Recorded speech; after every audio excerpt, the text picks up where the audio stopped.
Епа, добро дојдовте назад во подкастот. Денес го имаме Филип Најдовски, средношколец, млад предприемач, бизнисмен, може да кажам. Не знам, може би е прерано за тоа, Ете, ама дел да, од млад Сојузот- предприемач. Дел од Сојузот на средношколци, лани беше дел од летната школа, летната програма на ЙЕЛ. Има уште многу, еве сега ми спомна дека може би бил некадаш диџеј. Така што добро не дојде Филип и од кај почнуваат твоите води, односно од кај почнуваш ти со предприемништво? Навратиме во основно средно образование, не знам Да. од кога и да е тој почеток. Супер. Пред се ти благодарам многу за поканата. Секогаш имаме одлични муабети. Па би требале веројатно да се вратиме во основно, кога првпат започнав со програмирање всушност и кога ми се вроди љубовта за IT и технологијата, така што некаде во 6-то одделение првпат започнав со програмирање, почнав со веб девелопмент, значи креирање на веб страни, пред се со тоа, па понатаму би рекол дека мојата страст се разви во некои други области во сферата на IT, значи роботика, знам дека работевме безброј проекти со пријатели, уште во основно, со мојот најдобар другар, каде што сме работеле со микроконтролери и така натаму, значи во областа на роботика. И на некој начин постојано сум барал како да најдам начин да направам промена во светот. Дали тоа било преку технологијата или преку некои други начини кои што сум ги нашол, но секогаш технологијата ми била најкомфортна зона во која што можам да правам некаква иновација, да се чувствувам дека контрибуирам некако кон светот. И за тоа беше причината поради која што и не решив да одам толку на надпревари, пример по математика и програмирање, сум бил на неколку надпревари, да, но секогаш сум се фокусирал на практични решенија, практични проекти кои што верував дека и се уште верувам дека имаат навистина некаква реална примена во светот и дека прават промена за некого некаде. Супер.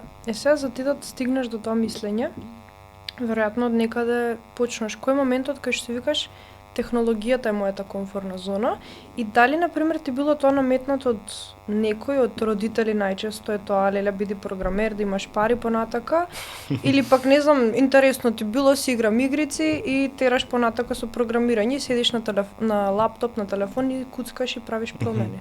Интересно прашање. Доколку се вратам назад, се сеќавам дека сум пробувал многу различни работи. Значи од спорт, кој што не ме бива многу, тоа го правам чисто рекреативно, до многу други различни работи, музика, свирам на гитара неколку години, чисто бидејќи сакав да се пробам и било желба. И музичар заборев да додадам на Не, почеток. не сум музичар, далеку од музичар, туку тоа ми беше чисто некој хоби кое што ми исполнуваше, нели? На некој начин вроди некои други карактеристики кои што не би ги имал без тоа и ми помогнале понатаму. Може повеќе за тоа, нели, подоцна. Но пробував многу различни работи и дојдов во ситуација каде што да, играв многу игри и првично беше како да најдам начин да ја расипам играта. Не ми Да. се верува преа. Па не, мислам дека реално најчесто што имам муабети така започнуваат поради игри, па или започнуваат да прават своји игри, или пробуваат некако да ја расипат играта за нели полесно да дојдат до целта во играта. Таков вид на расипување. Да, Океј, на ја на лично тој не начин. играм игри, затоа не ми е баш најпозната таа сфера. Знам дека луѓе почнуваат со програмирање да направат игри, ама за такви некои грешки во играта за полесно да дојдеш, не До сум целта, знала. да. Значи чит, Интересно. буквално правиш, нели. Ама окей, тоа беше многу кратка фаза и решив да пробам нешто ново, се запишав на курс, се сеќавам во Семос, некој од првите курси, тогаш не знам, ми беше за веб девелопмент, за нели креирање веб страници.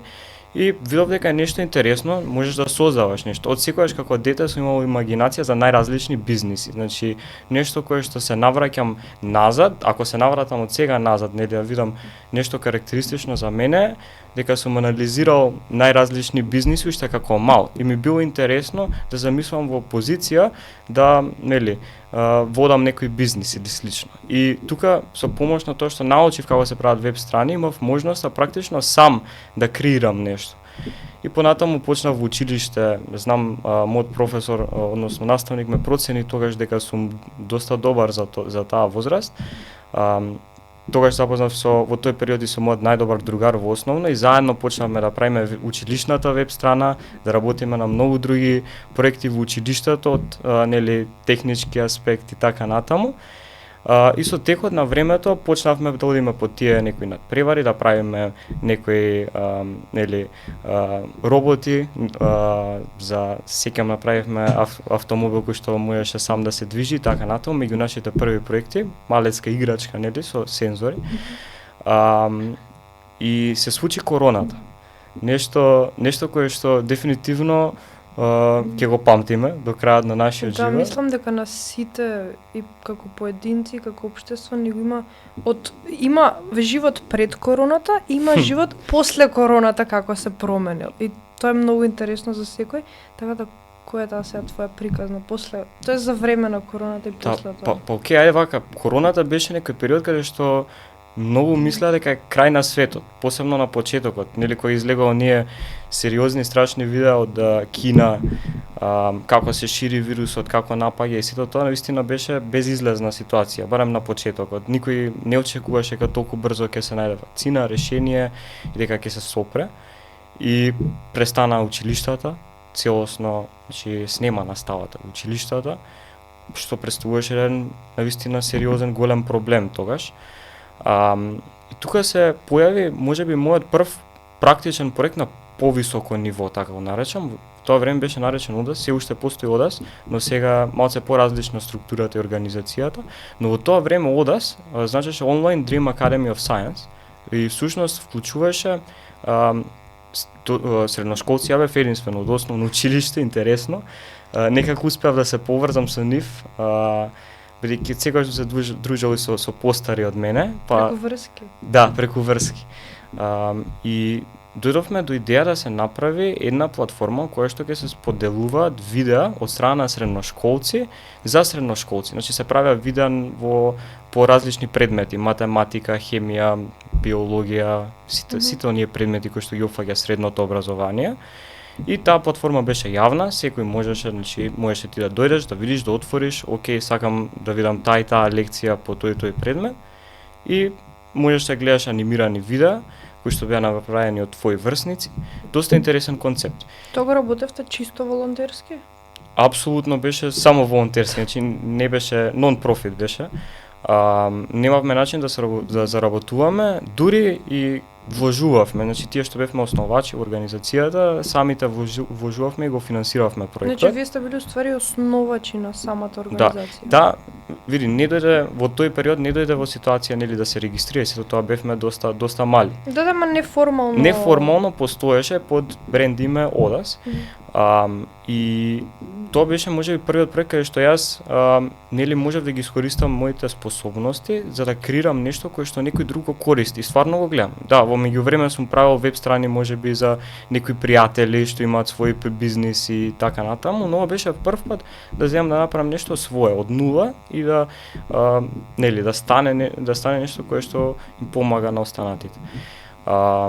Тука запознав многу луѓе. Беше прекрасна можност да научам комуникација со луѓе и сето тоа. И дојде време, нели станав средношколец, го работиме паралелно ОДАС, работам паралелно неколку други проекти на страна со нели други мои пријатели, кои што не се сега нешто големо, било чисто за да учам од нив. И доаѓа можноста да може да контрибуирам многу повеќе од само нели во таа област на креирање видеа, материјали, содржини. Короната завршува. Како сега, значи која е сега следната одскочна даска, каде одиме од сега. И ми дојде може да се вклучам во сојузот на средношколци. Тоа е за време на короната или после тоа короната? Тоа е после короната. Okay. Значи некаде кога короната се стишува, речеме, значи. Тебе корона уствари те фаќа 8 оделение. Крај на 8 оделение, да, 2020 година, нели. Преки сега сум четврта, да. Не, рачунам според мене ме фати 9 оделение и ти 8, добро. Да, окей.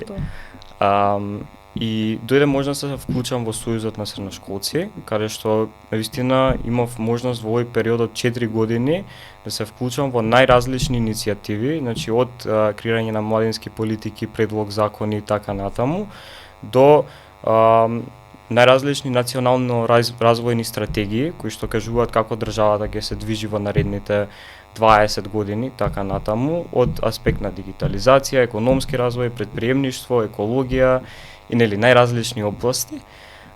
Ти си доста запознаена на таа тема, така што да. И паралелно си реков, окей, еве го имам знаењето да креирам нели најразлични веб страни и решенија, зошто не го искористам да нели да го правам за други во замена за некаков финансиски надоместок и слично. И така Многу предприемачко размислување уште. Да. Уште кој е прва година Тоа се случи во прва година, да. Кон крајот на првата година веќе почнав да го размислувам ова. И дојде почеток на втора година, така беше, и пристапив кон мојот пријател кој што нели цело детство заедно всушност програмирање и слично. И се договоривме да започнеме со агенцијата, основавме, започнавме да нели работиме во овој период и за други луѓе, не само за наши проекти. Веќе поофицијално. Под бренд име Вебирај. Океј, и се агенцијата е за што конкретно? Значи се работи за агенција која што опфаќа software development, односно креирање на веб страни, веб апликации, најразлични други софтверски решенија. Се базира на областа на софтверски решенија. Значи имаме моментално нудиме и решенија со вештачка интелигенција и така натаму. Така што доста интересна тема и тоа. Тогаш нели кој ја основавте, кога го направивте првиот настан? Ствари мислам дека тогаш ја се запознавме преку Ива. Да. Тогаш беше првиот, многу беше добро тоа, кога викнавте Коста Петров и други предприемачи. Други предприемачи, самото слушање и вие кога се представивте, викам, сега мене не ми беше толку познат тој свет, пример, не знам, немав појма што приш ти. Си викам, ова што и да прават дечки, е преако. И онако од тогаш ми е као, окей, ова ќе биде нешто за 5-10 години од сега и стварно верувам во тоа. И понатака, сега тоа е втора година средно. И сега сакам да те навратам, пошто го правевме муабетов предходно. Имаш почнато у Корчагин. Да. И сега си у Саба или Сава? Саба. Добро, да не го утнам. Зошто? Интересна приказна. Па, јас, нели, одбрав Корчагин поради тоа што очекував дека ќе ми ја даде таа основа, техничка основа, значи математика и програмирање. Бев таму многу краток период, значи бев таму, не знам, може некој месец дена отприлика. Многу краток период, ама беше доволно да согледам дали е тоа ја што го барам или не. Државното образование има сериозни мани, дефинитивно и приватното има некои. Можете за тоа исто да разговараме сега, ќе ги објаснам, да. Но мене ми беше важно во тој период да имам поддршка од самото училиште, да можам да правам нешто надвор од училиште, не само во рамките на самото училиште, и професорите да може да го разберат тоа и нели да имаме на некој начин јасна комуникација за тие работи. Зборам со класниот раководител и така натаму. Првото нешто што не ми се допадна е начинот на кој што на почеток во државните училишта се покажува тоа, мораш да учиш, мораш да имаш петки, мораш да бидеш одличен ученик. Тешко е. Значи се прави тој притисок и за некој што е амбициозен, а сака да постигне добри резултати, невозможно да го направи тоа без да си прави стресови. Што на таа возраст верувам дека значи многу, затоа што јас доколку сакам да учествувам и на превари, доколку сакам да учествувам и во организации на страна, проекти кои што си ги имам, е многу тешко да се одржи тој некој баланс помеѓу училиштето и што правиш ти надвор од училиштето. Тоа беше главната причина и Саба ја разгледав и претходно, бидејќи е навистина интересна опција стручно училиште. Значи јас учам само информатика сега, има неколку различни правци. Во информатика се учат работи само во област на информатика. Тоа беше една од главната причина која што нели се одлучив за Саба и решив да преминам во приватно образование, затоа што не сакав да учам хемија, не сакав да учам биологија и така натаму, бидејќи сметав дека тоа мене нема да ми даде никаков, нема ми допринесе никако за својот личен развој. Бидејќи јас го учев, тој го заборавав. За некој период го заборавав. Не е заинтересиран. Си знаеш што те интересирало уште на самиот почеток кога си почнувал? Ја би се надоврзала тука за моментот со оценки во државните образование, па не знам сега колку се присутни во приватните, ама сигурно ти треба одредена ти требаат буквално 5.00 да имаш за да можеш да се запишеш на факултет, што беше ситуацијата со мене. Ја да немав 5.00 изминативе 4 години во Корчагина и било каде да студирам и да учев претходно во средно, ја никогаш немаше да се запишам државна квота на психологија при УКИМ. И сега претходно ми било леле зашто имам петки, после тоа ми се резултираше, мислам, добри резултати направив за да влезам во последните неколку од државно бев 18-та, примав вкупно 20 и малце се револтирав, односно имав револт и се лутев на самата држава од причина што знам дека сум до некаде квалитетна и сум запознание, сакам областа на психологија за да ме примаат, меѓутоа многу поферски би бил начинот на како на селекцијата што се прави во факултетот, доколку повеќе би ми ги гледале моите квалитети, се извинувам. Така. И на пример доколку направеа некаков приемен или би ми ги гледале тие некои неформални на страна колку сум идала на курсеви, на не знам mindfulness или било што и да сум идала плюс на страна од школа тие сертификати, за да можам јас да бидам стручна во психологија. Зошто? Пошто среќавам дечки што имале студенти, мои колешки, колеги, што имале 5.00, меѓутоа искрено малку си немаат многу појма околу таа област на психологија, отишле психологија за да си разрешат некои работи во нив. Сега тоа ќе звучи многу лошо, пошто јас сакам да си разрешам некои работи за мене, меѓутоа баш онака без некое познавање, па психологија лесно, теоретска, лабаво, ама петките јас што ги имам стекнато у Крчагини, петките што ги има стекнато некој некаде во некој друг град на многу полесен начин. И сега тоа кида на една исто ранг место, а тука моите сертификати од другиве не се бројат. Не е стандардизиран. Да, Тоа беше еден од главните проблеми со матурата и се уште е до некој ниво. Да, може да разговараме многу на оваа тема, бидејќи во Сојузот додека бев доста активен како генерален секретар, во изминатиот период бев и генерален секретар, веќе не сум. Се потрудив колку што можам да работам на овие проблеми, бидејќи наистина сметам дека се лимитација на нашиот систем и предизвикуваат одредени други импликации понатаму во нашето повисоко образование. И тоа се гледа. И резултатите се јасни. Треба да се најдат конкретни решенија за истите и дадени се предлози, но многу често кога ќе дадеш предлог за нешто ново искачаат други дополнителни проблеми и најчесто ресурсите се тука проблем во менување на програмите. Да, најчесто се финансискиот аспект во менување на овие програми и така натаму. Ја бе мислам дека и доста административните ама тоа се види. Тоа е најмногу. На крајот кога ќе го ставиш тоа на лист, доаѓа до потреба од поголем буџет за да можеш да го таа цела операција да можеш да ја приуштиш. Да, си управо.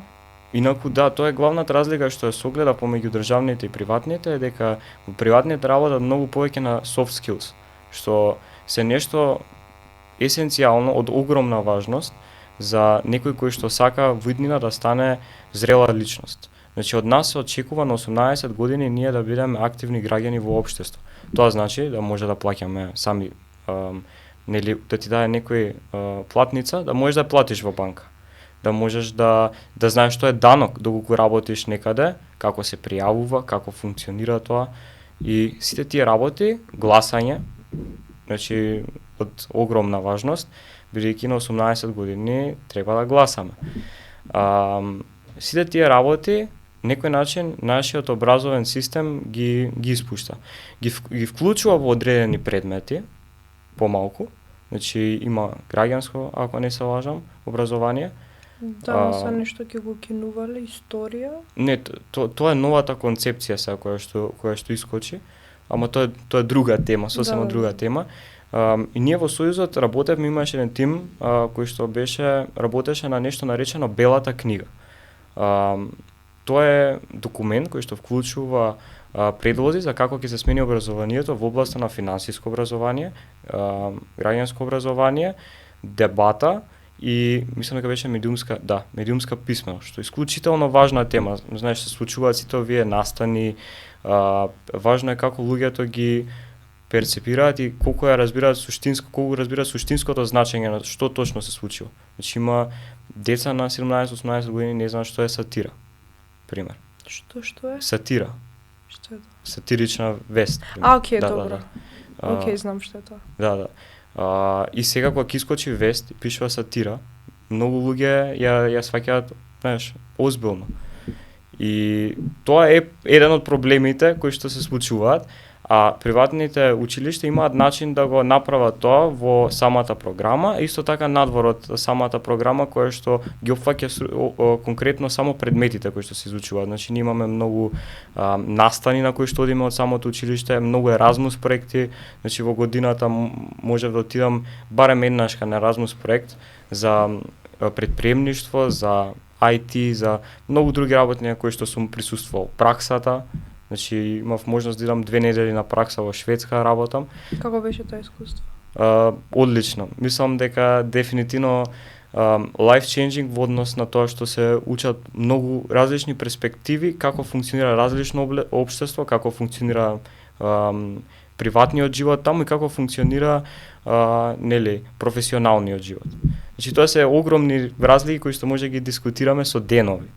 Фер. Да, ама верувам дека секој треба да најде што повеќе ти одговара и врз основа на тоа да го одбереш правилното училиште, бидејќи па приватните училишта имаат една голема мана, која што никој не ја кажува вака во јавност. И мораш да го искусиш тоа за да го сватиш, тоа е социјалниот живот. Значи социјалниот живот во државните училишта е не споредлив со тој во приватните. Да, јас имам пријатели во училиште, ама станува збор за многу помала група на луѓе кои што идат во овие училишта и е многу потешко да се социјализираш и да најдеш луѓе кои што се слични со тебе, повеќе такви, имаме во една генерација Корчагин, колку има во твое време? 200, 180, така нешто. Тоа на крајот, ама на почетокот се секогаш многу повеќе. Околу 200 да кажем од генерација. Мојата генерација во Корчагин кога бев, беше околу 300 ученици. Може и толку да се не памтам. Да, јас мислам дека таа бројката која што 200 до 300, се драстично намалена периодов. Океј, како и да е. Значи, јас на пример во моето училиште сме околу 60.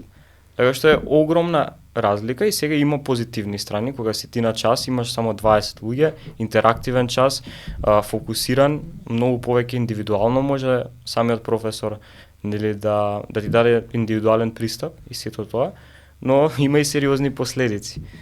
Да, тука веројатно треба да ги ставиш на вага што ти е побитно, дали да имаш подобро образование и лимитиран социјален живот, и лимитиран социјален круг во часовите кога си ти таму, или пак ти е побитно да имаш социјален живот. И мислам дека многу се не е поради парични средства, меѓутоа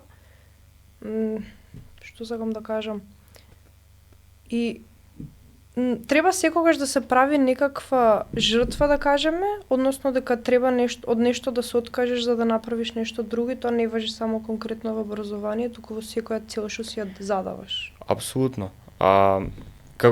Баш така како што го објасни, и така е во се. Значи во работа и сите ситуации со кои што се справуваме во нашите животи. Да, и тука веројатно би влегле во една тема кај што не знам, ова го дискутиравме претходно што како би збореле. Многу знаеме да живееме, пример, 5 дена у неделата, 5 дена работа, факултет, учење, све у 5 дена и едва чекаш петок, сабота да дојдеш и онака све да идам да пијам, идам да све да правам. Тоа е многу интересен феномен со кој што се соочува секој средношколец, а не само средношколец, тука би рекол сите, да.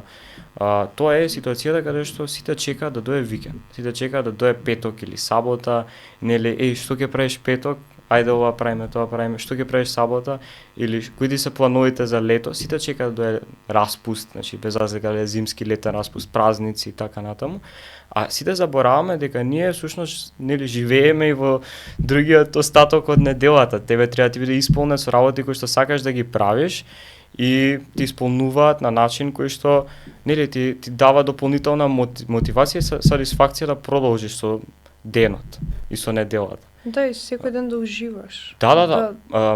Јас затоа реков, зошто да чекам да дојде петок или зошто да чекам да дојде сабота. Се случува многу пати да останам петок или сабота да не искочам од дома и да работам или не знам да отидам некаде само за да завршам одредена работа која што не сум стигнал да ја направам во текот на неделата, но за тоа во текот на неделата сум излегол во вторник или во среда, пошто тогаш сум чувствувал потреба. Мојата поента е дека ние тука треба да се базираме врз основа на нашата потреба и да правиме приоритети врз основа на самото тоа. Ако јас во моментов се чувствувам дека не можам да учам или дека не можам да работам, окей, ќе направам презентацијата после 2-3 часа, ама ќе го искористам тој период да излезам надвор, да соберам мотивација и да се одморам, за кога ќе се вратам да бидам продуктивен. И многу е важно да се свати дека нели ние живееме и во другите денови, не само за време на викенд или за време на распуст. И дека само тогаш треба патуваме или само тогаш треба да правиме нешто различно. Буквално јас се фаќам на многу моменти како викам, леле двај чекам да дојде распуст, двај чекам да дојде сабота да искочам или недела. А уствари и кога ќе дојде петок и сабота, јас сваќам дека леле па не сум се договорил, па ќе се легнам, ќе се наспиам барем асално и сметам дека треба да се нормализира многу повеќе тоа излегување, неизлегување, баш како што велиш ти со потребите, како што ти е потребно. Пример, не секој петок мене ми се излегува или не секоја сабота ми се оди на некаква журка и веќе журките ми се толку многу overrated што и прески тоа ти го споменав, колку повеќе одиш на журки, толку помалку ти се интересни журките. Да. Зошто? Пошто допаминот цело време ти иде на првиот пат кога си почнал да идеш нагоре допаминот и секој ден ако ти исто да го правиш, телото ќе се навикне на тој допамин. Да пиеш 4 кафиња или 5 кафиња на ден.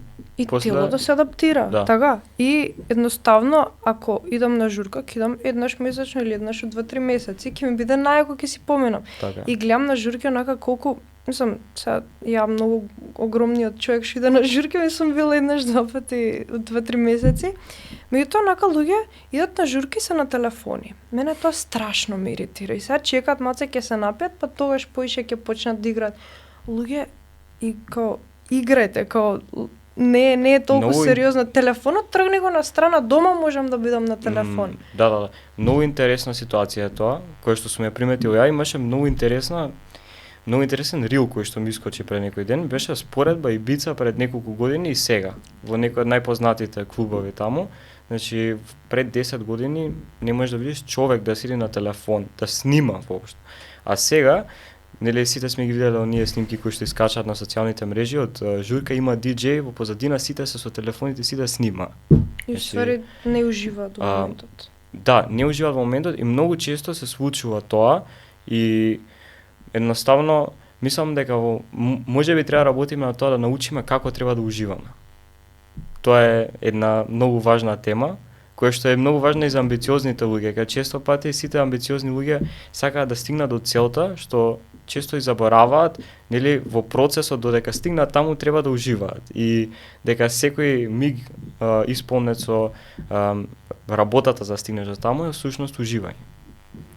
И сега имам доста и предизвици нели до тој пат. И сега ти си 19 години, ама имаш направено доста бајаги работи, не знам колку си свесен, ама допрва ќе бидеш ќе направиш една кулминација дали за 5, за 10, за 20 години од сега, ама ќе имаш некаков пик, може сега до сега ти е пикот и тек допрва ќе расте тој пик. Сега со кои проблеми најчесто си имаш среќавано и како ги имаш пребродувано, пошто и самиот кажуваш и предпоставам дека си имал моменти во кои што не си уживал и си чекал да исполниш целта, тоа го имам зборено на некои од претходниве епизоди и видеа. И пошто јас се фаќам у таква ситуација, јас сметам дека треба да уживаш до патот на целта, ама многу тешко на моменти цел време визуализираш целта, леле, кога ќе го постигнам ова ќе бидам среќен. Сега кој ти бил или кој ти е сега моментално најголемиот предизвик со кој што се соочуваш? Имам многу предизвици. Ама ајде, еве прво вака, може да почнам вака да го одговорам прашањето прво.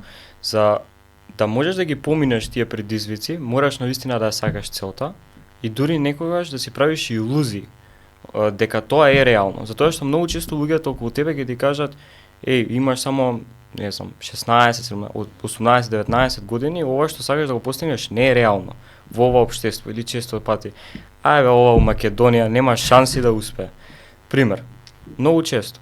И ти навистина треба да имаш некоја моќ, начин да си направиш илузија и завеса да не ги слушаш, да ставиш завеса, не ги слушаш тие коментари и да продолжиш со работата. И кога осеќаш дека е тешко, навистина да го сакаш тоа што е ти е крајната цел, за да можеш да го издржиш патот, затоа што најчесто е многу болен.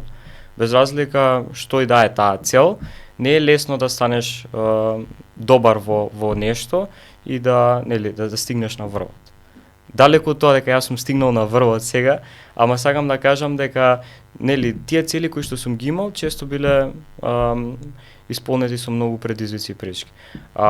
Кога започнавме Вебирај, се сеќам дека еден од главните предизвици ни беше всушност, сега ќе дојдеме пред клиенти, како ние да се представиме како сериозни луѓе. Имавме 16 години. Кидари. Сега, кидари, нели? И самиот си го размислувам, тој сега му, Филип, еве замисли ти имаш 30-40 години и ти дојде некој 16 годишен тука и ти соли памет како треба ти да имаш веб страна и зошто е важно тоа. Знаеш, како би пристапил. И тоа е друга работа во нашето општество, кој што за жал луѓето се многу во Македонија и во Европа, генерално цела Европа, се многу како да кажам, се плашат да преземат такви ризици. И многу често размислуваат, чекај, што ќе се случи сега ако јас го прифатам ова или што ќе се случи сега вака. Многу повеќе треба да има убедување, различен пристап. И ние бевме мотивирани од страна на тоа што гледаме што се случува во Америка, нели по тие филмови каде што имаш млади дечки, доаѓаат и прават некои стартапи и бум. И очекувавме дека ќе биде на почетокот доста лесно исто. Ајде, ќе го поминеме и дојде ситуација со некои клиенти каде што треба да се докажеме. Тоа беше предизвик, ама мислам дека ако ти го имаш знаењето и знаеш како да го представиш, и работиш на тоа, дека тој предизвик е реално многу лесно можеш и да го поминеш. Ама важно е и луѓето со кои што се соочуваш, затоа што има некој можеш да му објасниш ти 2 дена што ќе му направи таа веб страница, каков позитивен импакт ќе направи на неговиот бизнис, зошто е важно да биде присутен на интернетот и така натаму. И едноставно него не го интересира тоа, него му оди бизнисот добро, има некој традиционален бизнис и тоа е тоа. И става завеса. И во тој момент треба да си кажеш, значи ти можеш да прашаш двајца и двајца да ти кажат не, ама ако прашаш 40 луѓе, шансите некој да ти каже да се многу поголеми и одиш понатаму. И тука е тој дел кај што кажав, мачно е, значи од многу луѓето одбиваат, ние сме пишувале по Инстаграм, по LinkedIn, секаде сме пишувале, значи имейл сме праќале, све сме правеле и некогаш луѓе ќе ти кажат да. И кога ќе ти кажат да, го искористуваш тоа, максимално да се докажеш, додека немаш позади тебе силно портфолио со кое што веќе кажеш, чекај сега, еве ја што имам, не е баш толку наивна работа. И доказите ги даваш. Да. Како ви е првиот клиент? Мислам, на кој начин го имате стекнато првиот клиент? Првите клиенти ни беа пријатели. Тоа мислам дека е нешто кое што секој треба да го има во предвид кога започнува било каква бизнис идеја, без разлика што е, прво да почнеш од пријателите. Затоа што ако знам дека ти имаш отворено ресторан и ме поканиш да дојдам, јас ќе дојдам во тој ресторан. Или ако знам дека ти си добар фотографер, а мене ми треба фотографер за роден ден или слично, шансите дека тебе ќе те проварам се многу големи. Така да прво нешто што го направивме е ги запознавме сите пријатели со што конкретно ние правиме и зошто е важно тоа. И почнавме да шириме таа мрежа преку наши луѓе, преку наши врсници, преку пријатели на нашите родители и токму така дојдоа. Тие први клиенти беа пријатели наши лични или во некои ситуации имав и професор со кој што он ми предаваше германски и нели знаеше што правам, дојде момент да сака негова приватна веб страна за нешто, ме контактираш. И многу други такви ситуации. Така што после тоа продолживме повеќе со, кажам, пишување на нели праќање на пораки по социјални мрежи, различни маркетинг стратегии со кои што доаѓаш до поголем опсег на луѓе, кои што претходно можеби не си можел директно да стапиш во контакт. Браво. А други искуства со стартапи имаш? Нешто ми спомнуваше, Да. сега не можам да фатам една листа. Да. Океј, па имам многу проекти на страна кои што ги работам. Јас си викам проекти тие. Уствари тоа се некоја почетна фаза на стартапи. Може да ги спомнеме посериозните, некои кои што стигнале подалеку и биле финансирани и слично. Ајде еве интересна тема, преска спомнавме екологија. Присуствувавме на еден хакатон, се каже климатон, заедно со буквално друштво, пријатели, решивме да одиме и ни дојде интересна идеја, а што е најинтересно, пред хакатонот ние се спремавме со најразлични идеи, милион концепти, дури направивме на Figma. Figma е софтвер за правење дизајн за софтверот, како би изгледал, и после врз основа на тој нели го куцаш код. Направиме најразлични концепти и на крај ништо од тоа не искочи и ни текна сосема друга идеја, а тоа е ride sharing. Значи, нешто кое што постои насекаде во светот, дури во Србија постои, BlaBlaCar се вика во Србија, мислам дека. Како... Тоа е сушност Uber, на некој начин Uber, со тоа што тој што те вози, пример ти, Ангела да речем, идеш секој ден од, не знам, од Карпош до центар. И сега јас сакам да одам од едната страна Карпош до другата страна Карпош и јас сум ти спад. И се наоѓаме на апликација, си правиме меч, значи има филтри, ни прави меч апликацијата, ти давам понуда, ти прифаќаш.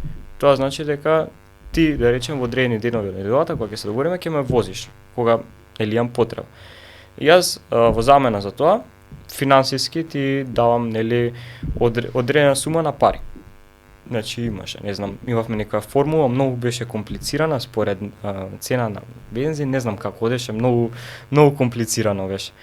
И некако ја најдовме таа формула, имплементиравме и видовме дека супер, има простор тука за профит маржин за нас. И така би функционирал тој бизнис во реалност, а што се случи е, за жал, регулативите во Македонија не дозволуваат баш да се изведе нешто овакво на толку лесен начин, поради многу различни законски регулативи кои што постојат. Првично мора да се регистрираш како такси компанија за нешто вакво да правиш, а нашиот концепт не е такси компанија. Понатаму како оди трансферот на пари, бидејќи овој софтвер, значи принципот беше микротрансакции. Тоа се многу мали трансакции кои што треба да се одбиваат, да се случуваат неколку пати во денот, како за сите тие ќе се плаќа данок, сите тие работи. Понатаму автентикација, како ти ќе верификуваш дека возачот кој што вози има стварно вистинска лична карта и вистинска возачка дозвола. Значи, се јавивме МВР да прашаме дали можеме да користиме нивно API, односно дали може да користиме, наједноставно кажано, користиме нивниот систем за проверка да легитимност на тие документи, за да може да изградиме врз основа на нивниот, кај нас да се поврземе и ние да проверуваме. Не постои такво нешто. Едноставно не постои. И тука се тие предизвици со кои што се соочуваш како некој стартап во целосно почетна фаза. И некогаш се решаваат, некогаш за да ги решиш мора да излезеш од државата, мора да бараш некој друго алтернативно решение кое што одзема многу ресурси. Ние во меѓувреме добивме од страна на Amazon Web Services грант, значи од Amazon за серверите и нашата техничка архитектура, неколку $1000. Понатаму добивме и втор. Го аплицираш? Да, аплицираш на AWS и имаш повици со нив неколку пати, дознаваат интервју фактички ги прават што каков бизнис имаш, што правиш точно. И врз основа на тоа увидуваат, окей, може да ја даеме толку пари, до $50,000 оди тоа. Така што интересно искуство е, не дека сме го оставиле тој проект на страна, тој беше доста активен до претходната година, само што го паузиравме уствари во моментов, поради тоа што едноставно не постои начин за нас да го изведеме во Македонија за некои прифатливи услови за нас, што се по некои прифатливи услови. Гледам дека пробуваат некои други слично нешто да направат, ама не е концептот кој што ние го имаме замислувано и во реалност навистина не може да функционира. Се надевам дека набрзо ќе се смени тој закон, затоа што постојат многу групи на Facebook, каде што луѓе се координираат да се возат од Велес до Скопје, од Куманово до Скопје, од не знам Скопје до Охрид и така натаму, и тие се сите нерегулирани. Значи таму безбедноста е многу помала, трансакциите кои што се извршуваат помеѓу едното лице и другото лице не се регулирани, значи не се плаќа данок. Не гледам зошто не оди на државата во полза да постои вакво решение кое што сето тоа го има регулирано. Има многу администрација тука во прашање Така менување закони, собирање кворум за да може да се промени законот и така натака и така натака. Тоа се сите тие административни работи кои што не кочат во однос на многу работи, највеќе во образованието, преска кажав, колку и да имаме ние како средношколци супер идеи, многу често сме спречени да ги реализираме заради ваквите ситуации кои што едноставно ти можеш да правиш притисок да се смени нешто. И сме правеле, значи и за матура и за некои други работи. Ама на крајот денот тоа е процес кој што трае многу долго и да се види резултатот тоа, значи може мене едноставно пасијата за тој проект веќе е толку да ми заврши. И тоа е нешто многу важно, да имаш пасија за тоа што го работиш. Затоа мислам дека и многу е тешко работат у граѓански сектор, пошто све нешто се турка, па финансиски, па не знам што, па не знам како. И многу јаки проектчиња се тоа. Друго нешто имаш или? Во моментов работам на нешто на многу повисоко ниво од ова. Значи тоа сега што го спомнав е стартап кој што дојде, зборам за возика и за райдшеринг стартапот, дојде во некоја почетна фаза на MVP. MVP е сушност фазата во која што ти имаш некаков продукт кој што е спремен да излезе на пазарот и ги има сите најважни компоненти, елементи со кои што можеш ти тој продукт да го продадеш. Тој стигнал некоја почетна MVP фаза, ама за жал не почна да се продава. Значи од development стигнат, ама не почна. Другиот проект кој што го работам моментално во завршна фаза на development. За жал не можам да навлезам во деталите зашто точно е. На следен подкаст верувам дека ќе имаме многу повеќе збори, затоа што е тема која што се работи за софтвер, значи SaaS, Software as a Service Solution, кој што му возможува на луѓе со попреченост да имаат многу подобар пристап во дигиталниот свет, користејќи вештачка интелигенција. Така што е нешто кое што е многу advanced од аспект на технички requirements, технички аспект за имплементација, многу покомплексен овдека и вклучува многу различни компоненти, значи тие што се технички луѓе го слушаат сега ова, има доста различни имаме продуктот, имаме цела платформа во позадина која што работи и така натаму, така што верувам дека ќе разговараме за ова во иднина подетално, затоа што е интересна тема, значи многу малце луѓе се запознаени со пристапност, accessibility, ама ќе биде нешто кое што е иднината, би рекол, во Европа во наредниот период и важно да се обрне внимание во однос на не само пристап да овозможиш до објект, туку и пристап до содржините кои што се онлайн. Кога сме кај AI, технологија и иднина, мислам дека се повеќе технологијата, тоест не мислам, сигурна сум дека технологијата се повеќе завзема што одредени работни места на луѓе, заменува буквално психотерапевти, заменува буквално во некои поекстремни ситуации. Праша го другарот ChatGPT, што е многу лошо и не знам, за мене прајање проекти така натака да не набројувам. До кај мислиш дека ќе тера целиот овој процес? Многу тешко прашање ми постави сега, затоа што одговорот на ова прашање не го знаат најголемите експерти во оваа област. Значи се случи толку брзо тој раст на интелигенција и на знаење кај овие машини, конкретно зборам сега за large language models, значи да направиме една дистинкција.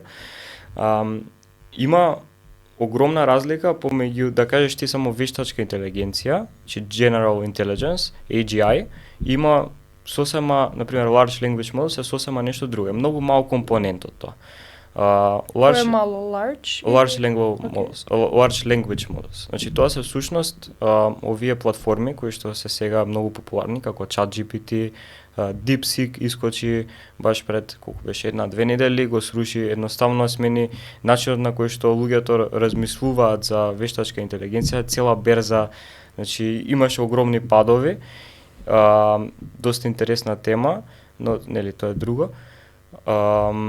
Тоа се large language модели кои што ти овозможуваат да имаш комуникација, да работиш со текст со самиот AI модел и слично. и отприлика тоа е тоа. Значи тие може да анализираат текстови, да ти дадат опис за нив, сите функционалности кои што ги содржи ChatGPT, Gemini и слично. Она кон кое што сега се стремат луѓето од технологијата е AGI, Artificial General Intelligence, или во превод општа вештачка интелигенција. Тоа е всушност кога самата вештачка интелигенција не е толку фактички не е толку вештачка веќе, туку Природна. Станува природна степен каде што начинот на кој што размислува е како човечкиот мозок. Значи левата и десната хемисфера од мозокот, како тие ги процесираат информациите. Ова е многу комплексна тема која што се често пати се вклучуваат и психолози и луѓе кои што се вклучени во значи neuroscience, а исто така и експерти во вештачка интелигенција, програмирање и така натаму. И моментално сите се стремат да дојдат кон тоа, затоа што веруваат дека ќе замени многу работи, ама ќе креира многу други. И тоа е прашањето кое што ми го постави на почетокот, до каде ќе тера и кои ќе бидат импликациите, негативни, а исто така и позитивни работи кои што ќе ги видиме и што е важно да знаеме. Луѓето се уплашени дека ќе ги снема работните позиции, значи рече заменува одредени работи. Може да го видиме моментално, најреално е tech support или знаеш, кол центриве, каде што има луѓе што се јавуваат само на телефон. Значи тоа е 100% заменливо од страна на AI по моментов, дури и на македонски. Значи сега го клучам, дури ChatGPT да го клучам сега, што не е специфично трениран да функционира на македонски. Ќе збори одлично, може да имаме одлична флуентна комуникација и доколку некој само го искористи тоа и направи софтвер кој што би работел наместо физички човек, кога сакаш ти да закажеш термин некаде, пример не знам во салон за убавина, отидеш сакаш да закажеш термин таму или не знам на Забар и ти се јави едноставно робот, зборуваш со робот, му кажуваш сакам да дојдам тој ден во 3 часот, он ти вика не, немам тој ден во 3 часот, имам тоа што во 5 часот, пример. Затоа што ти му даваш пристап, има едноставно е многу реално сценарио. Или автоматски веќе се научивме да не се јавуваме за термини, буквално само букираш на веб страна и Да. Ама сакам да кажам, тоа е еден пример каде што вештачката интелигенција може да замени работа и има многу други. Значи во областа на маркетинг има еден куп, многу користат сега ChatGPT и сите овие други large language модели за copywriting. Значи многу за пишување генерално, така што е алатка која што го менува светот. Сега како на позитивно, кои се позитивните импликации од сето ова? Имаме, одредени работи се губат, ама се убрзуваат одредени процеси, се појавуваат нови професии. Посебно во областа на IT, на работата со податоци, значи data analysis. Се отвараат целосни нови принципи на кои што се работи со податоците и се обработуваат. Понатаму, верувам дека ќе се отворат уште многу други работни позиции кои што сега за мене за тебе се веројатно непознати, а можеби никогаш не би очекувале дека ќе се појават. Ама тоа се случува, значи во историјата ако се навратиме назад, индустриската револуција, значи се автоматизираат одредени процеси, одредени работници губат работа, ама затоа инженерството како професија станува све поразвиено и поразвиено. Така што имало све и позитивно и негативно, посебно во медицината овдека.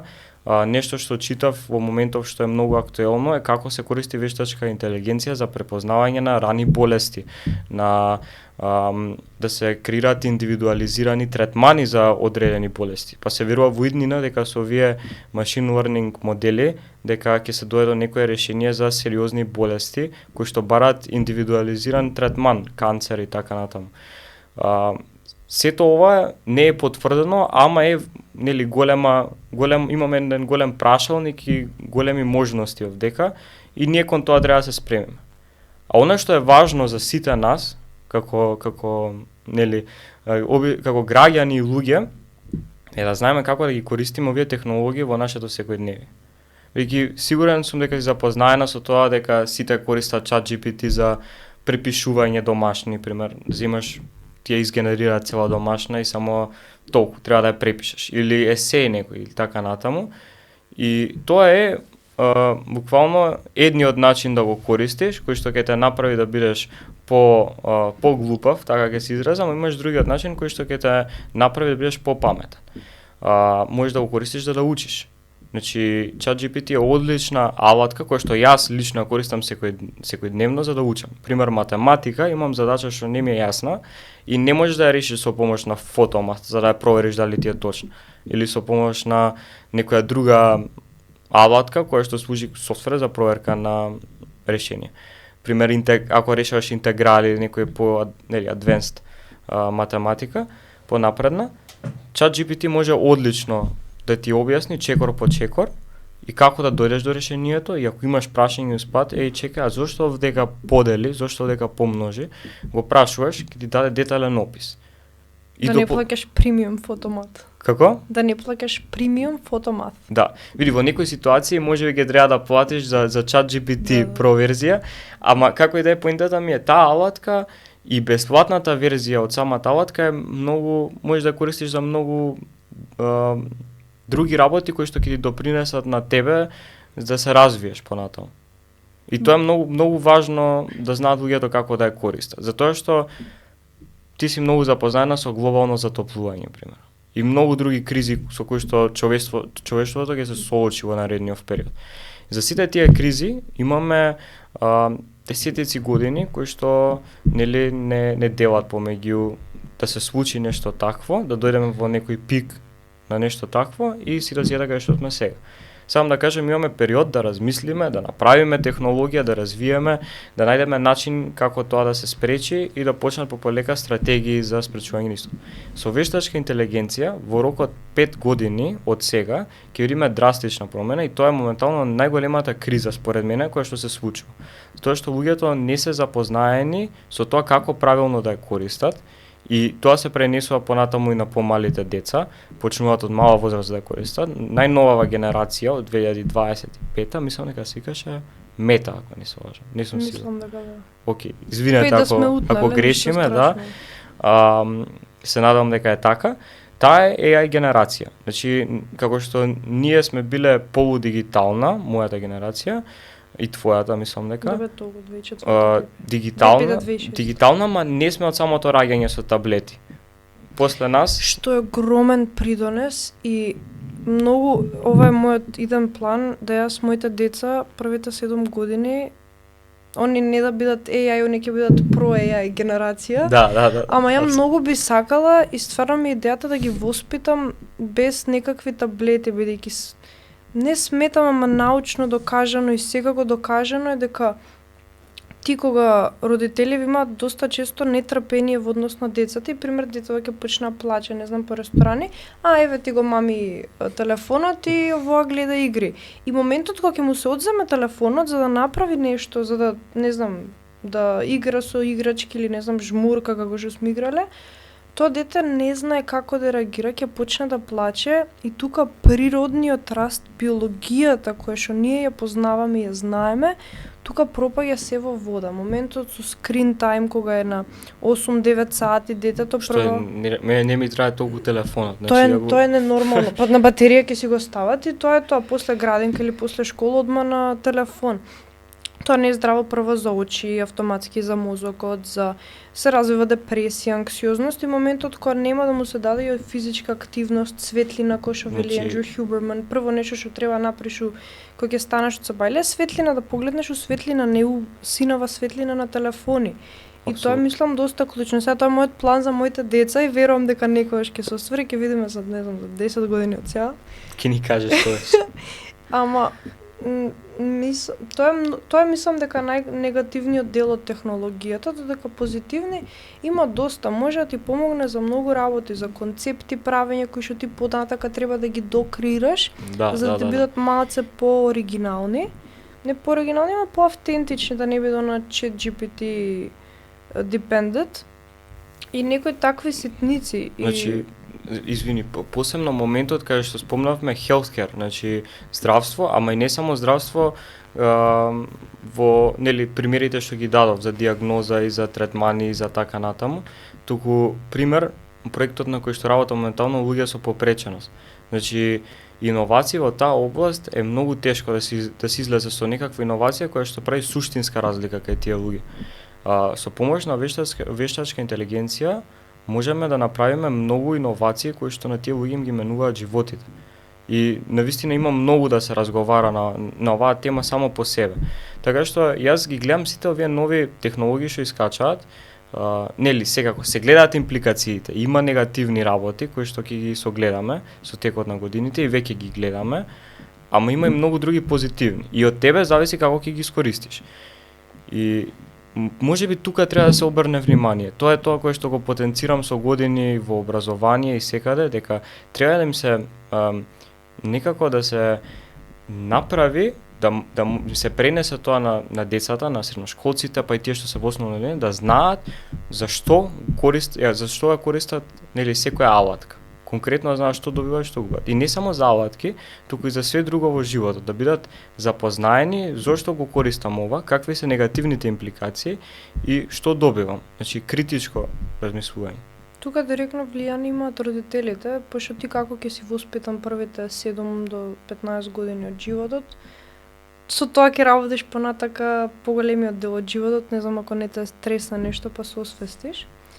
Сега, за тие овие работи сите да ги збориме моментално овдека, треба да имаш веројатно некоја дневна рутина, бидејќи сметам дека без план не би требало да функционираш со сите работи што ми ги наброја до сега и што ми ги набројуваш секој пат кога ќе те прашам, па една така навака сум. И сега како изгледа твој ден? Обичен просечен ден? Види, секој ден имам еден главен предизвик во тој ден, посебно кога одам на училиште, кога не е распуст, како го правам балансот помеѓу школа, училиште и свешта надвор од училиште, што некогаш е многу голем предизвик, затоа што кога работиш нешто full time, ти додека си на училиште може да ти се појави состанок или не знам од сојуз на средношколци има некоја средба или настан кај што едноставно треба да се појавам, тоа ми е должност. Како се снаоѓам во тие ситуации? Тоа ми е тука секогаш главниот предизвик. Ама мислам дека доста вешто успеам да се снаоѓам, некогаш имам проблеми кога ќе изгубам одреден фонд на часови, па треба да надокнадувам и така натаму, ама тоа ми е првата проблематика што ја гледам од денот.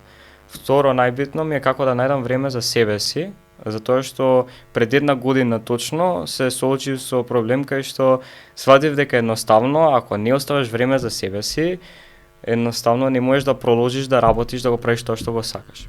Значи се соочуваш со одредени кризи, бърнаут и многу други работи кои што се случуваат на луѓе кои што се ставаат во такви ситуации.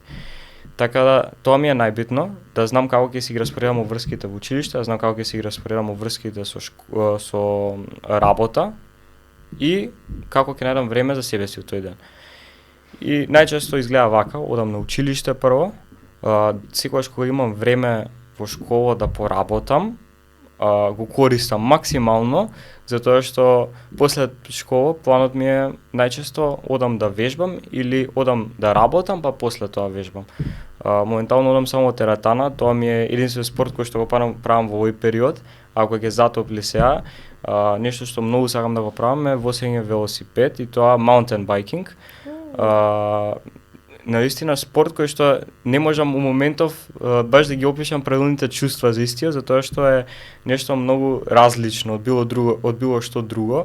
Ти дава адреналин и сосема различен микс на чувства кои што ги добиваш додека го правиш тоа, и кога ќе се вратам од такво нешто, сум многу по некако исполнет и благодарен за се што имам и се што правам. Предпоставам ти е тешко mountain biking. Како да? Тешко. Сметам, ова го слушам и на подкастов, не знам дали го знаеш, байкерот и кросфитерот. Македонски многу јак подкаст, значи многу се јаки Томи Жаре. Okay. И мислам дека имам слушнато. Да, и они баш зборат и многу други такви ликови што се онака try hard, прави тешки работи. И ја многу ми е окей таа тематика и ја применувам, Бидејќи кога правиш едно нешто, пример тренингот ти е најтешкиот дел од денот, после тоа све ти е лесно. Мене најтешкото нешто што го направив изминатава година беше дефинитивно трчањето. Минатиот месец не трчам и автоматски ги осеќам, поише сум фокусирана се на теретана, таму физички мускул, градба, сето тоа. И малку ме фали трчањето од причина што трчањето и такви некои endurance спортови, мислам дека, тоест не мислам, според мене се многу потешки за разлика од бодибилдинг или од нешто посоцијално што го правиш. И моментот кој ќе треба ти да истрчаш, не знам, 10-15 километри, кој ќе ти текне и ти ги имаш направено прво нешто од сабајле, после тоа цел ден друже и да ти звони некој да те нервира, ти си као, окей, истрчав 15 километри надвор и свети е зен цел ден. Сакав да го кажам тоа, затоа реков зависи во кој период од годината. Пошто кога е лето, пример, сите се чуда и имаш време да поспиеш, зашто не го искористиш да спиеш. А јас станував многу рано со бајле, едно време одев, бидејќи јас живеам на другата страна од Скопје, јас сум во Ѓорче. И сега одев во теретана во Синерџи што е во аеродром. И тоа е многу пат. Ја правев рутава секој ден од Сабајле, тренингот ми почнуваше во 7 саат, и јас одев во 6 саат, тргнував од дома. Значи јас 6:50 така нешто сум таму. 10 до 7 чекаш да дојдат у Синерџи да отклучат. Да, буквално. И ми почнува тренингов и трае до некаде, не знам, 8:30, 9. И ја доаѓам дома и нели имаш време да се средиш, да се спремиш психички за денот, што и да имаш тој ден да правиш. И доаѓа некаде 9:30, 10.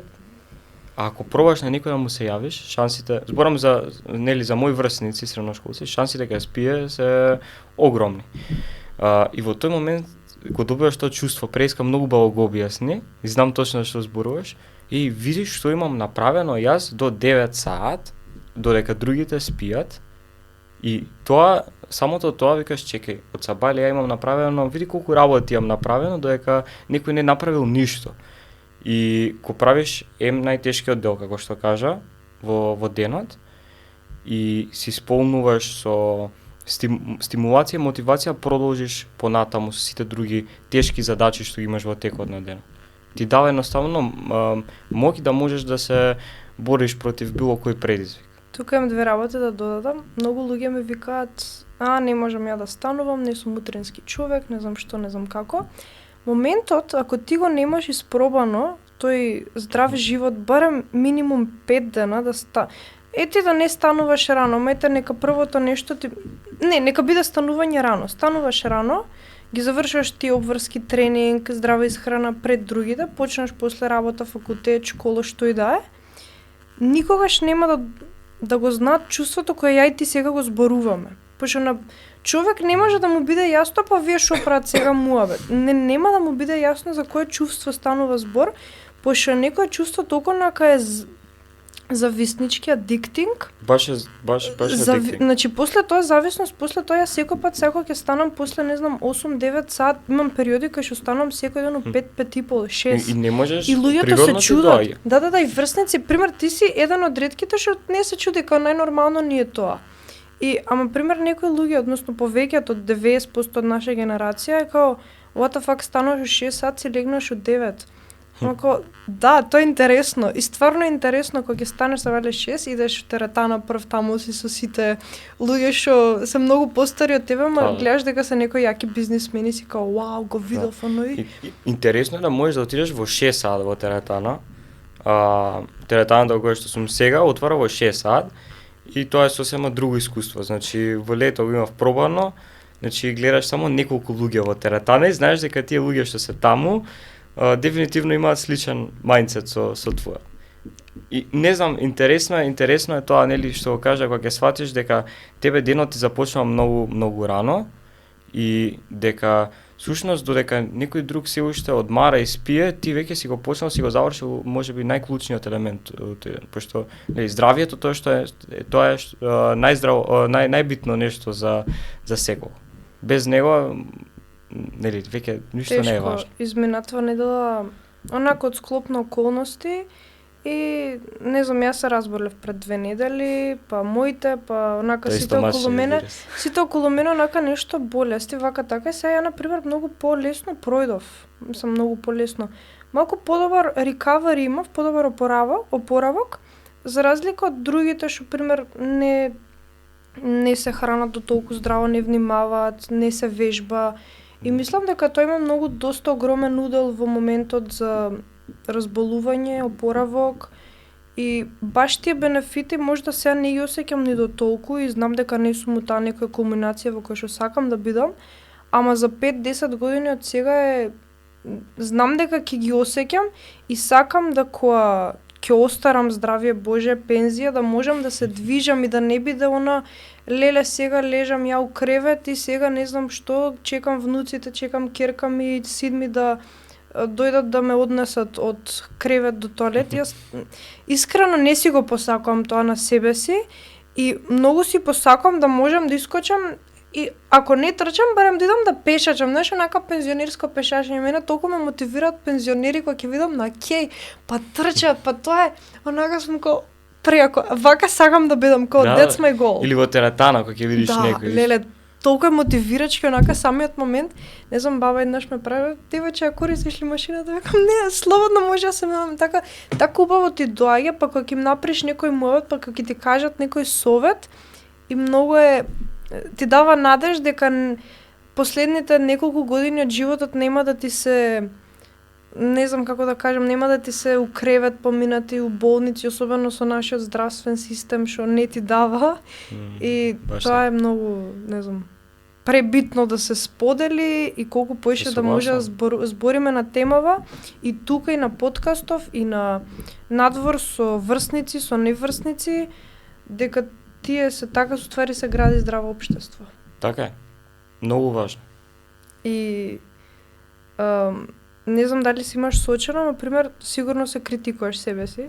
Мислам, не знам. Не, мораш да се критикуваш да станеш подобар. Нема.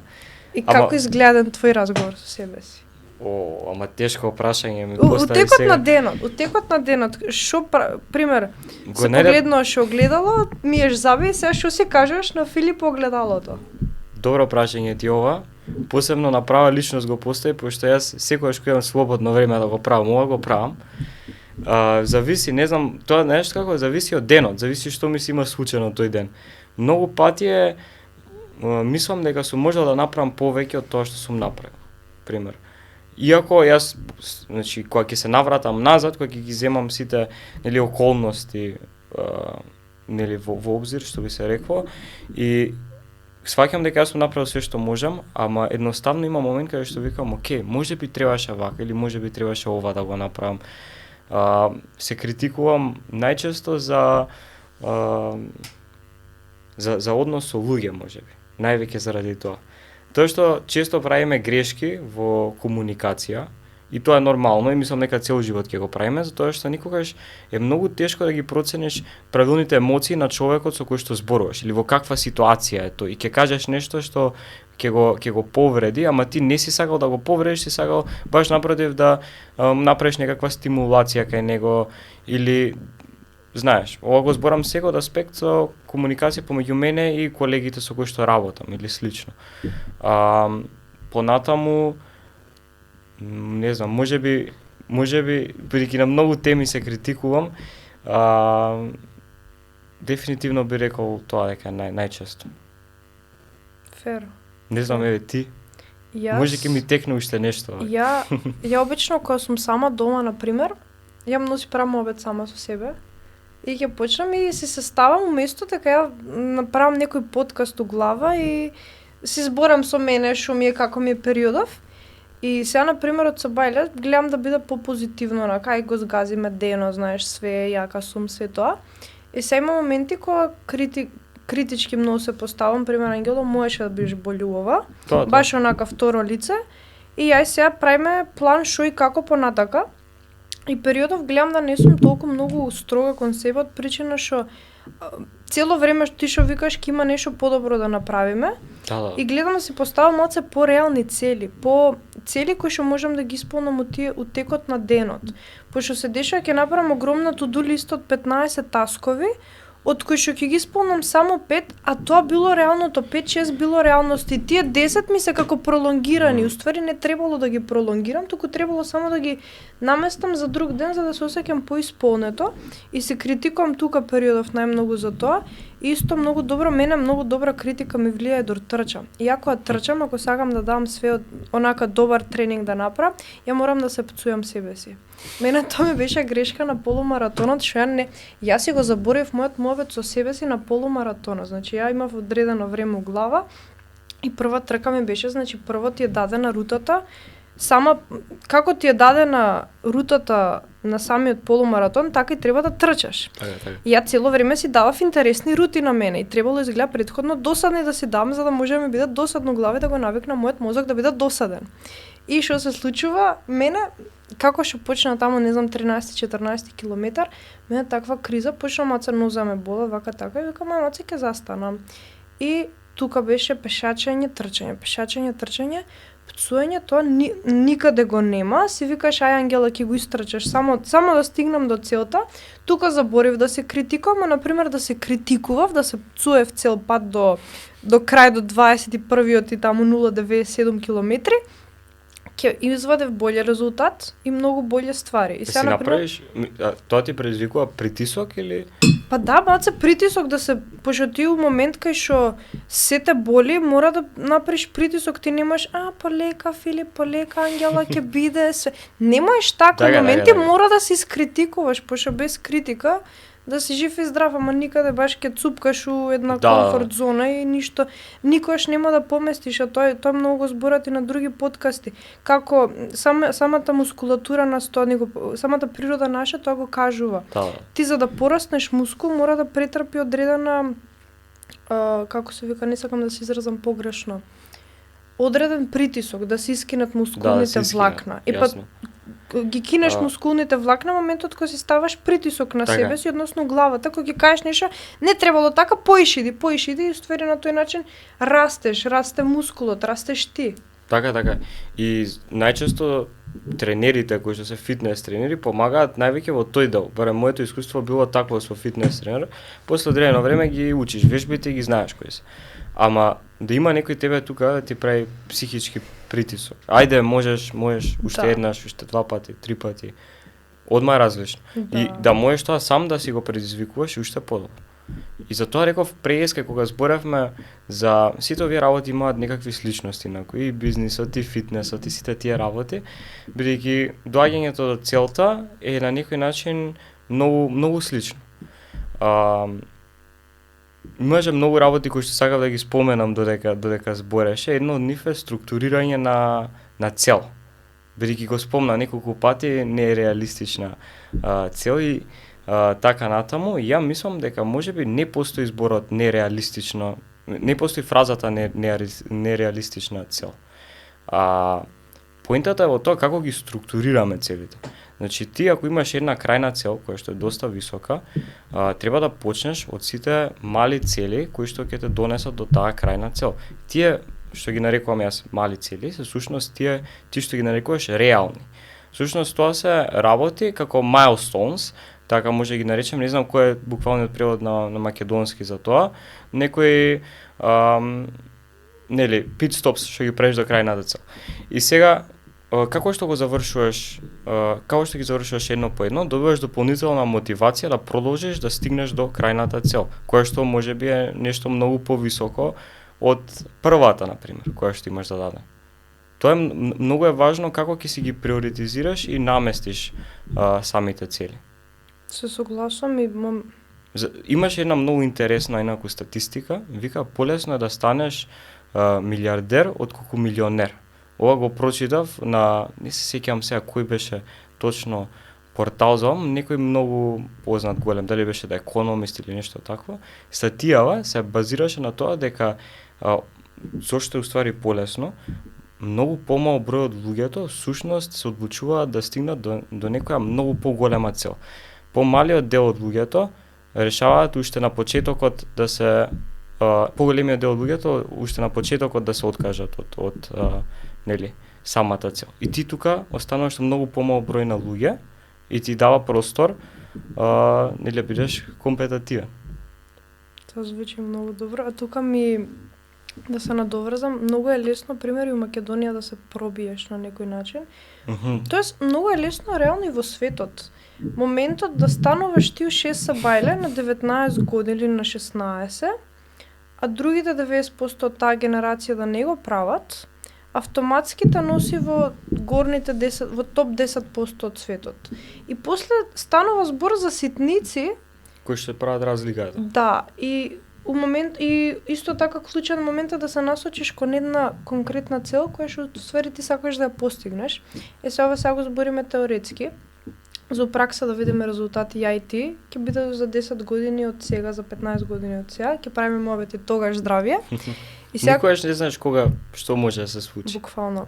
Пред да те прашам за визија и зидни планови, сакам да ми раскажеш како си помина на ИЕЛ, пошто тоа го пропуштивме во делот за образование. Ова е многу поврзано со тоа што го кажа сега, лесно е да се успее во Македонија.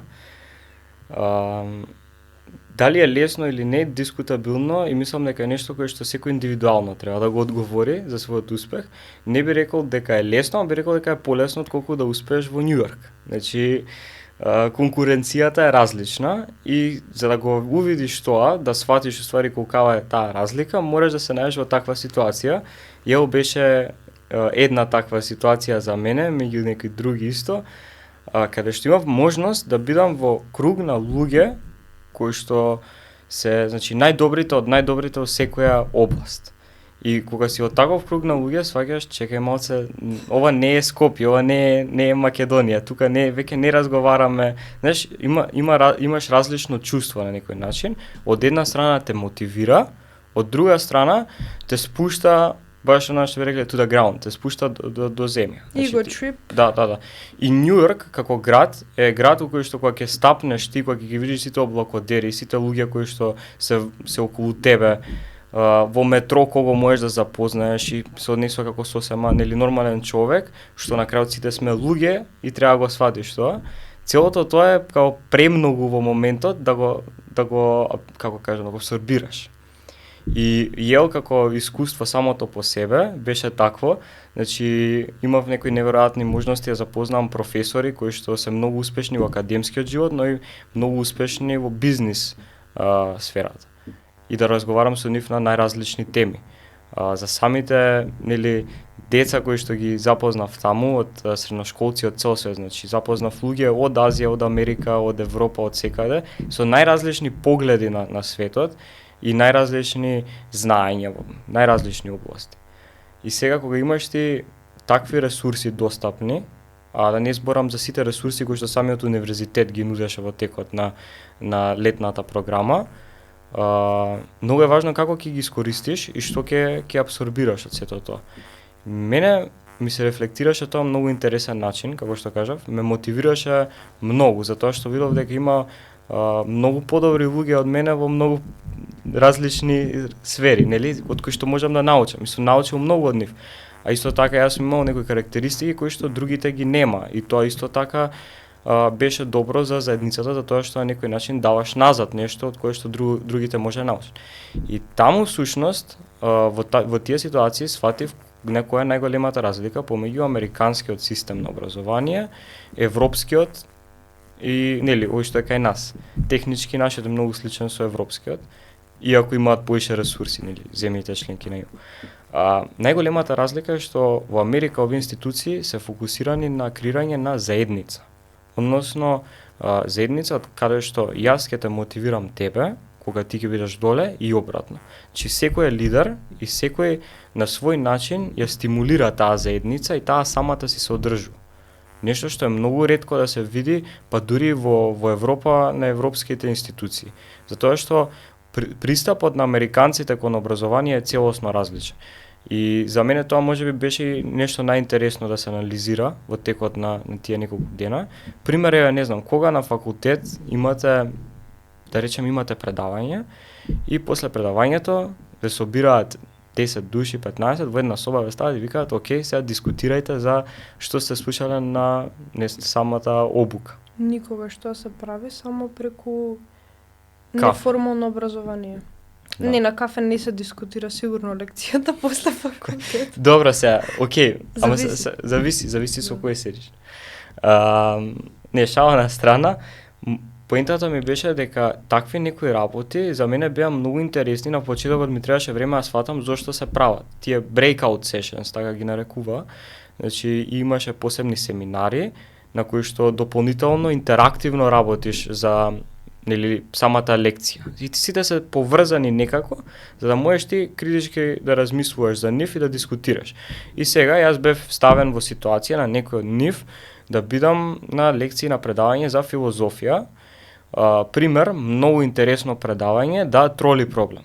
Сигурно имаш слушано, да, троли проблем. Имам слушнато, ама плиз објасни ми, пошто го имам заборавено. Океј, ситуацијата е оваа. Прво сценарij, има неколку сценарија, идат од полесно кон потешко. Ситуацијата е оваа, иде воз, по шина се движи и на крајот шината има 5 деца. Возачот поради некоја причина, значи не може да го сопре возот. Дали не е присутен или слично, не е важно. Ти си во ситуација го гледаш возот како иде вака и имаш опција да кликнеш едно дугме и ако кликнеш тоа дугме го пренасочува на втората шина каде што има едно дете. И сега поентата е дали ќе опуштиш тој воз да отиде по шината каде што има 5 или каде што има еден човек или деца, не е важно. Дали би го направила тоа? Тоа е првото прашање. Добро. Да, и од како ќе одговориш на ова прашање, станува потешко, затоа што ти дава други ситуации, значи основата е иста, ама сега си доктор, пример. И имаш 5 пациенти кои што не може да се спасат, и имаш еден пациент кој што е здрав, сосема здрав, ама ги има тие органи кои што треба да се донира. Такви некои ситуации, и сега го дискутираме ова, ја никогаш не сум се нашол во ситуација, не знам, на час по филозофија или слично, пошто учам стручношко. И имав многу различен пристап. Луѓето што беа таму беа луѓе кои што најчесто биле во областа на литература, филозофија и слично. Зборам за, нели, оваа ситуација конкретно ова предавање. И што се случи? Ја имав различен одговор од 95% од сите што беа внатре, значи некои 150 луѓе. И моите одговори се базира целосно рационално. Значи јас ги решавав одговорите како да решавам линеарна алгебра. И како добро. И... Па ги базирав врз основа на тоа колку може луѓе да се спасат, колку може да нели да се жртвуваат. Ама сега ако гледаме тоа од друг аспект, од етички, од филозофски пристап ако имаш на тоа, ќе биде зошто еден живот да биде помалку вреден од другите 4.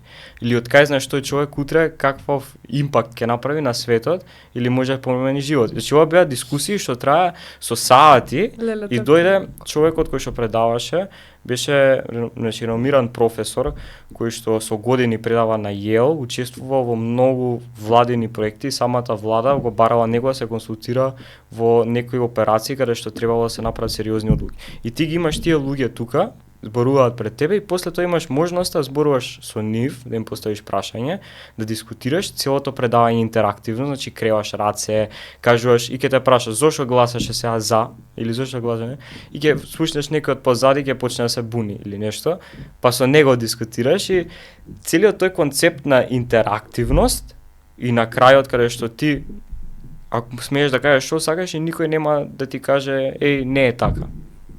Разбираш? Не постои кај нас. И тоа беше дефинитивно life changing за мене да се абсорбира, а и Америка, самата Америка како поја прв пат ми беше додам таму, дефинитивно друг свет во однос на Европа, значи начинот на кој што луѓето живеат, начинот на кој што тие размислуваат во секојдневието е целосно различен. И тоа ќе го препознаш во моментот кога ќе стапнеш, кога ќе излезеш надвор од аеродромот, сваќаш дека си дојден во друг свет каде што вредностите се целосно различни. Преако. Се гледаш? Така.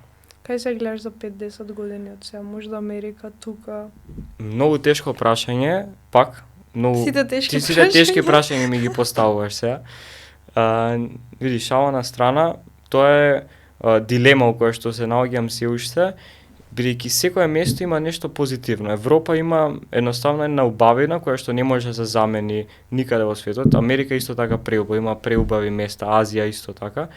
Ама верувам дека за да живееш ти квалитетен живот во однос на нели здравието твое и сите тие работи, можеби би биле храната и сето тоа е најдобро во Европа. Тука сум сигурен. Ама ако сакаш да имаш професионален живот, ако сакаш можности да имаш, ако сакаш бизнис да имаш, да ескалираш нели во таа област, предприемништво, значи неспоредлива колкава разликата. Јас сум ги споредил најразвиените европски држави кои што излегле многу стартапи, значи Германија, Шведска, Холандија и така натаму. Разликата е енормна, значи воопшто разбираш не може ни да очте толкава разликата не се ни дискутира. Така што треба пронајдеш што е тоа што го сакаш. И јас би сакал да имам еден одреден период во животот, фаза каде што поминувам во Америка, затоа што ти исчеличува на различен начин.